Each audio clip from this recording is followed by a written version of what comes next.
Thank you, and because you provide a lot of context for what I want to do. And I also want to, thank everybody who put this together. And particularly, I get to hang out with all kinds of higher education institutions, including liberal arts colleges. And I've been hanging out with liberal arts colleges from coast to coast, even though I'm like a big university research one guy. And of the things I enjoy most when I'm in places like this are the students. And so, a shout out to the students at dinner last night. You were great. And especially my appreciation for the work that you're doing on behalf of worker justice here. So go with that. I don't want to do a kind of lecture thing. Instead, I want to kind of tell a story. And so it'll be more of a kind of Zen process. I'm not going to make the major points. You'll kind of have to decide what the major points are for yourself. Okay? And this is my only slide. And these are the things that haunt me. And they are from people you're probably not going to read in most of your classes, if in any of your classes. But they are the things that I think about when I'm trying to work. I talk about this as the fundamental inequality, and then if you've snuck past the main part of the program and looked at the abstracts, the real brief thing is the fundamental inequality is power. Everything that we've been talking about comes from inequality of power. And my work tries to focus on the inequality of power. Which is a weird thing because I'm this incredibly privileged academic. To some extent, one could say trying to work against my own self-interest, because I'm a beneficiary of the inequality of power. Hence, all these things that haunt me. And pay particular attention to the quote in the middle and to the attribution and reattribution. For those of you who are really great at multitasking, you can ponder those and listen to me. For those of you who aren't and get bored listening to me, you can ponder those. And so here's the story.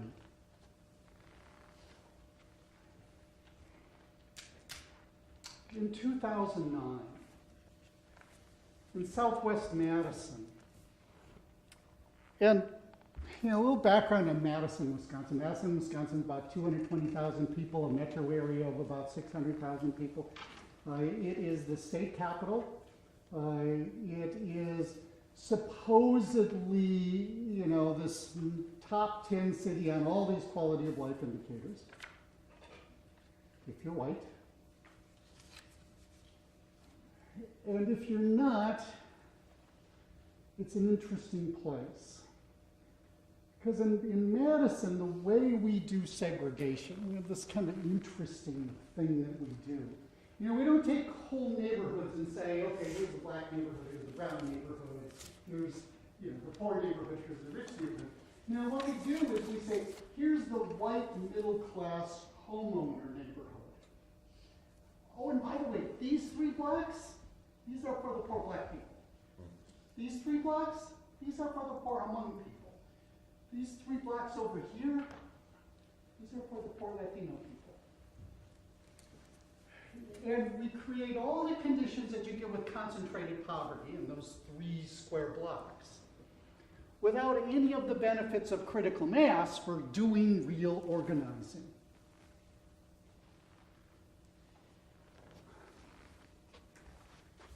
One of the consequences of that is in 2009, a young 17-year-old man, Karami Collins, dies by gunfire in Southwest Madison. And it is a flashpoint of circumstances that had been building for years in that neighborhood in one of those 3 square block areas. There also at that time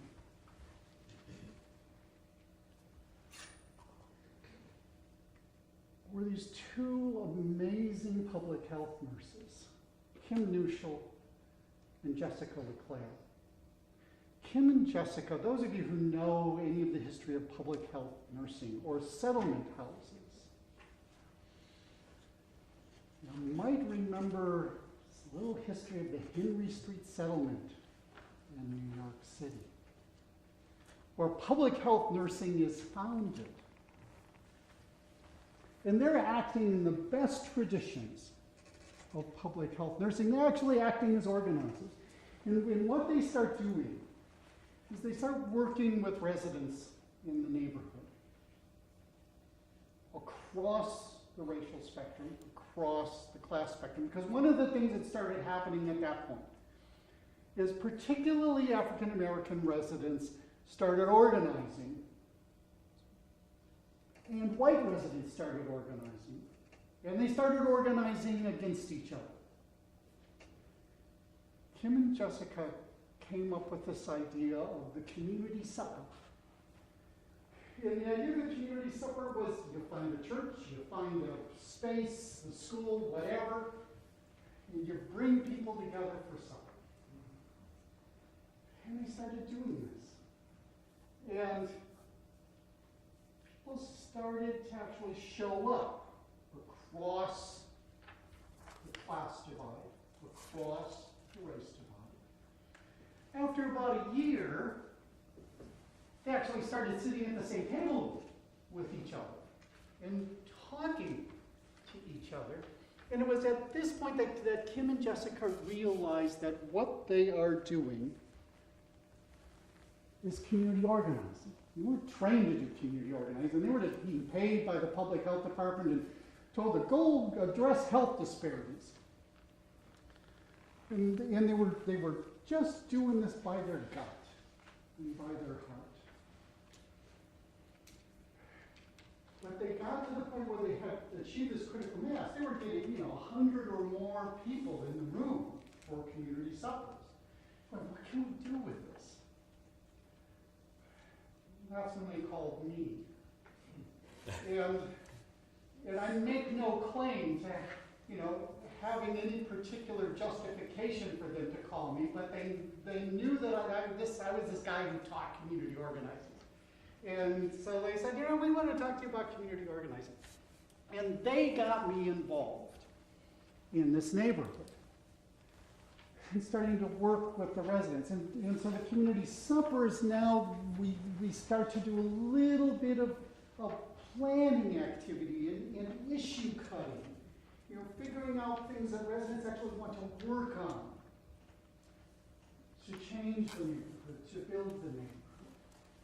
And they start on things like, dangerous intersections and quality of the parks. In community organizing, lingo, nice winnable issues. And they start an organization. And so its original name is the Southwest Community Organizing Committee. And somehow, that acronym starts to get pronounced in a certain way. And a strong segment of that organization are retired white homeowners. Not super politically conservative, but it's Wisconsin Lutheran country. It's like, people are likely to be self-conscious about anything that might be a little weird. And when the organization starts getting pronounced as Sweecock, they get a little squeamish. And so they changed their name. And then it becomes Southwest Madison Community Organizers, and so it's SWINCO. then the swim coat's much more comfortable for them. But then a few of the residents in another 3 square block area, just about a mile down the road, because Kim and Jessica and the residents had actually quite amazing success, because they've been able to take a space in a strip mall in the far eastern 3 square blocks and turn it into a community center. So there was actually a community space there. Well, a mile down the road, there was like nothing. Southwest Madison is like a suburban wasteland. And there, in the winter, there's nothing within 3/4 of a mile other than houses and streets. But in this 3 square block area, there is a vacant duplex. And a couple of the residents who lived there, along with some of the white allies, started thinking, we should take that and turn it into a community center too. And I'm thinking to myself right now, yeah, right. Like that's going to happen. Because they said, well, here's what we'll do. We'll just like get somebody to buy it, and then we'll just like open up half of it for the kids, and then we'll get somebody to run it, and then we'll just give them free rent on the other side.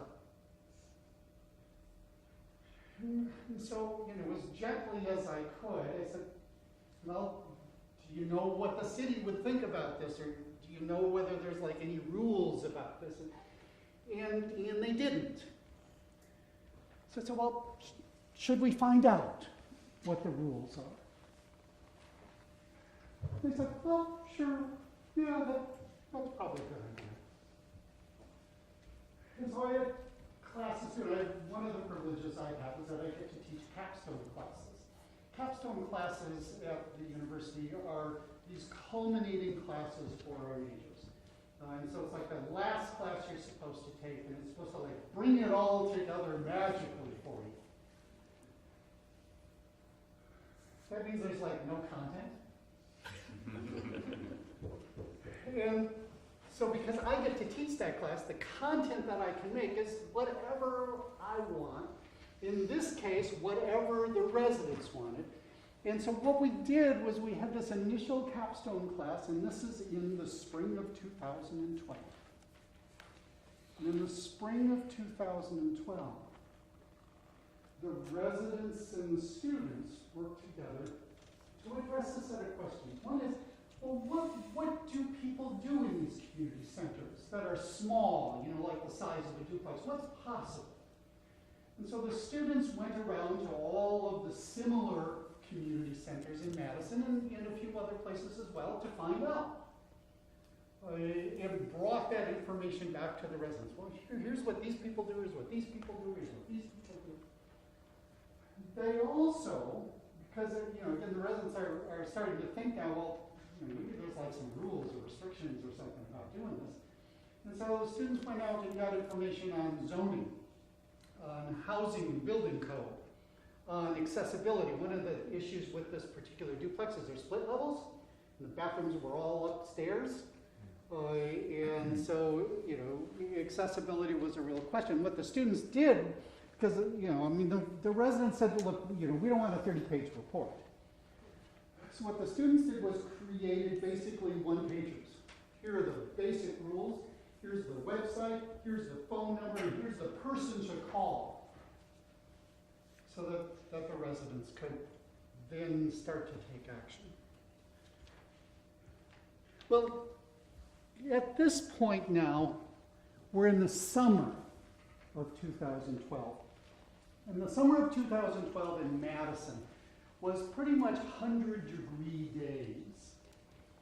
And it was really hot. It was really humid. And the residents were starting to think, this community center thing is going to take a long time, and we don't have time. So here's what they did, they got themselves together, and they organized in 100-degree heat of Madison every Monday afternoon. And they went to the city to make this happen, to get the city to close the street in the center of this 3 square blocks. So every Monday afternoon, Teresa Terrace was closed to vehicle traffic. And they had every Monday afternoon all summer a community center of the streets run by the residents. And we got to collaborate with them. One time we had a chemistry prof, and he came over and he blew stuff up and made funny colored smoke and stuff. And then we had a table of microscopes another day, and the students came and just contributed by hanging out at the table, just adding more adult presence to work with the kids. And the other thing I should tell you about this 3 square blocks is that this is the largest concentration of multi-bedroom, multi-family housing in the city. So a lot of units with 3 or 4 bedrooms in them, which means in these 3 square blocks we have like 40, 50 kids. And those 40, 50 kids are turning out on Monday afternoon. And this catches the attention of the mayor. Mayor Paul Soglin, and so those of you who have any Madison history, in the 1960s, all those students were running around getting tear gassed and billy clubbed and arrested, and because they were protesting, particularly the war and a bunch of other stuff. And one of those people is the current mayor, Paul Soglin. And so Paul's like pretty into this kind of stuff. And he comes out to see the residents, and he wants to see what's going on Monday afternoon. And so, the residents are now organizing, and they are circling a set of chairs after the community center of the streets ended that day. And the mayor and the mayor's staff is there. These are just chairs that get donated by the church, so they drop them off, and then they pick them up and carry them back at the end of the afternoon. The mayor and his staff, and then and almost all women from the neighborhood, moms, and talking to the mayor about what they want to do, and we're actually sitting in the center of the street, right in front of this building, this duplex, and they're talking about what they want. And the mayor's, he's kind of poking them a little bit and saying, well, okay, you want this, you're going to have to organize more. This is going to be hard work. You're going to have to figure this out. You're going to have to really get people together. And I said, we will, Mr. Mayor. And so that fall, I'm teaching another capstone class. And the residents decide, well, one of the things we need to go to the mayor and the city council is a really clear proposal of what we want to do and what we need. And so we need to know what people in this neighborhood really want. And so I have my capstone class, got 12 students. And we say, well, what do you want us to do? How can we collaborate with you? They said, well, one of the things that you can do is a kind of survey. And so we have a set of meetings with residents, and we talk about how we might get information. Should we go door to door? Should we, have some kind of meeting? What should we do? And what they settle on, and they're building from this work that Kim and Jessica had been doing. And they decided, well, we're going to have a community supper. We're going to have a community supper in the school. And so they get the Boys and Girls Club, and we get the gymnasium in the elementary school. And thankfully it's got a big divider in the middle of it.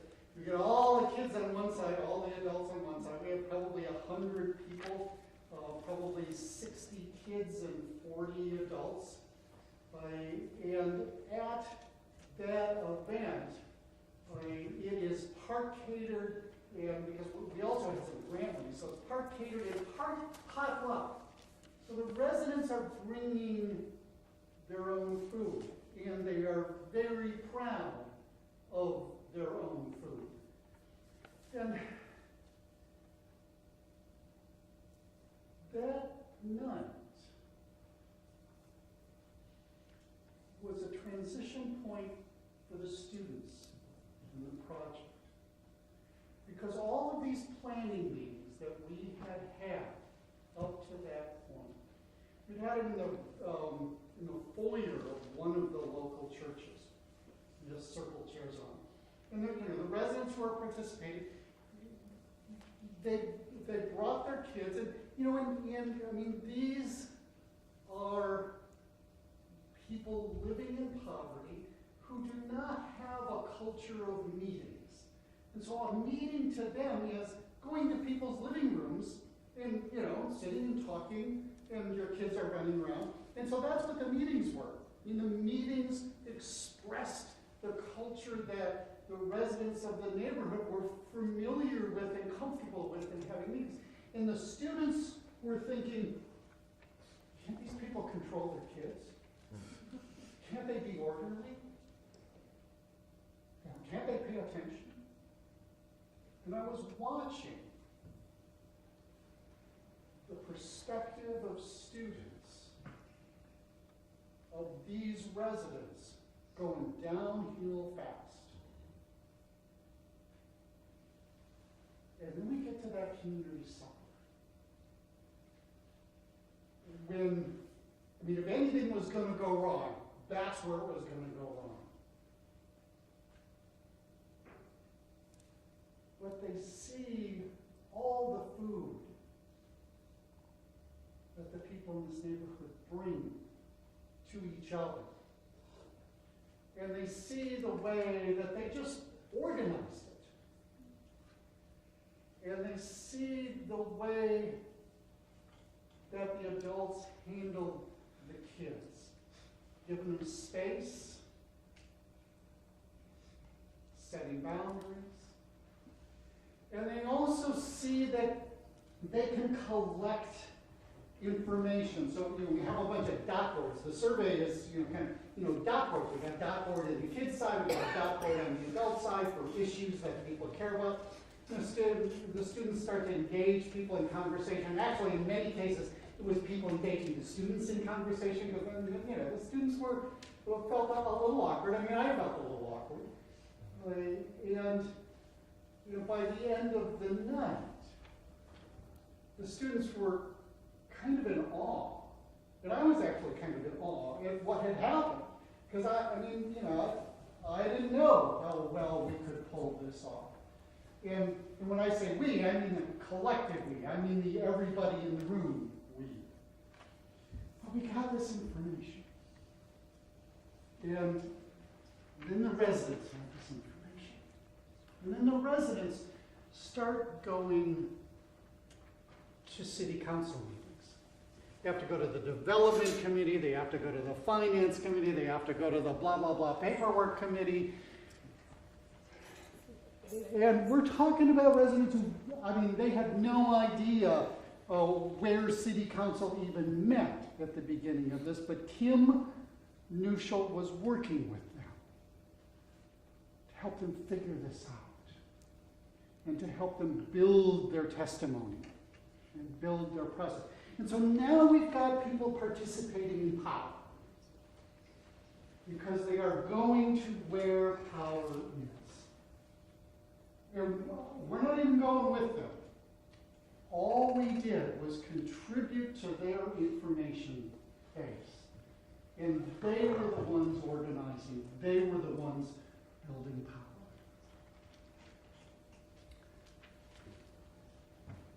And then February 26th of 2013, I was sitting in the gallery of City Council that evening. And the residents came in to testify in support of the proposal. And the first piece of testimony, when I say residents, consisted of the kids. Kids were about this high,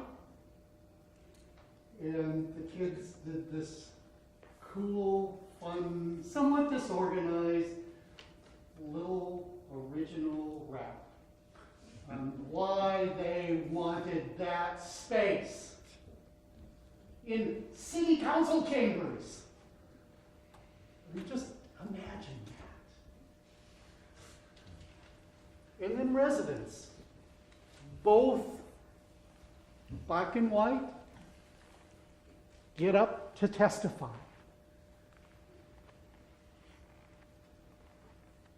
Including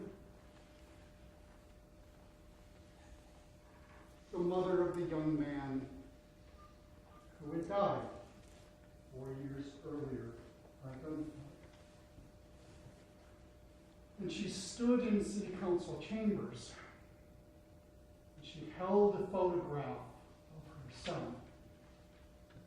And she told about his life. And she told about his death. She had been to every one of our planning meetings for this project. She had barely said a word to the whole thing. It was only that night that she spoke, and spoke very eloquently. And that night, February 26, 2013, the Madison City Council voted unanimously to buy that building for a community center that those residents had won. And our role was just this little background role. And in some ways, that's the coolest part for me, was seeing just a little bit of shift of power.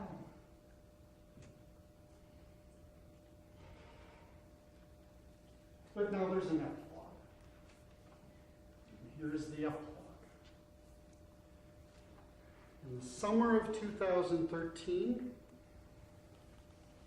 the Madison West District Police Station replaced its neighborhood police officer.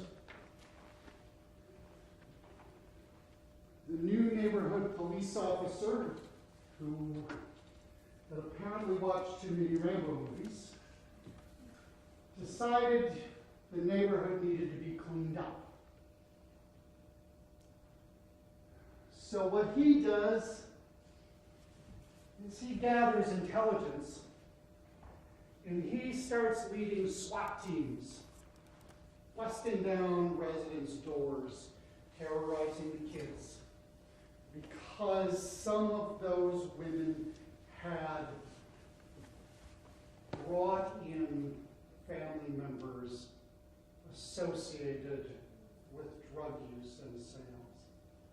The leadership that had been built, the power that had been built, was either arrested, evicted, or fled out of fear.